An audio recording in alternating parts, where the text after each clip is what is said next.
Hello everyone and welcome to this tutorial on making the text fade in Wix. So in this video we will use the animations to create a smooth fade in effect. For that, first thing first, you need to go to your Wix website. There you need to log in or sign up using Isetable password. So this is the type of the dashboard that must appear on your screen. Now first thing first, you need to go to this design site. Here you need to click and create a new site like this.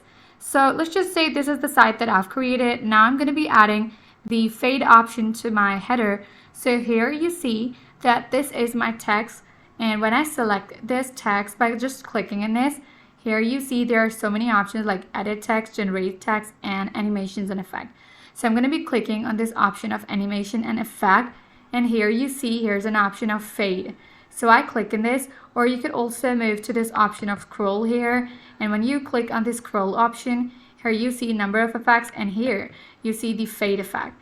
You are going to customize this effect if you want it. Let's just say animation, you want it in or out. I want it out. So yeah, this is how you are going to add it. Now you're going to click on this option of preview if you want to preview it, and when I scroll it down, you see this is helping my text to fade. Here you see it has faded and this is not. So yeah, if you like it, you're simply going to publish it. This is pretty much it for this video. Your text will now fade in smoothly. So publish your site to see the animation. Thank you so much for watching, and I will see you guys in the next tutorial.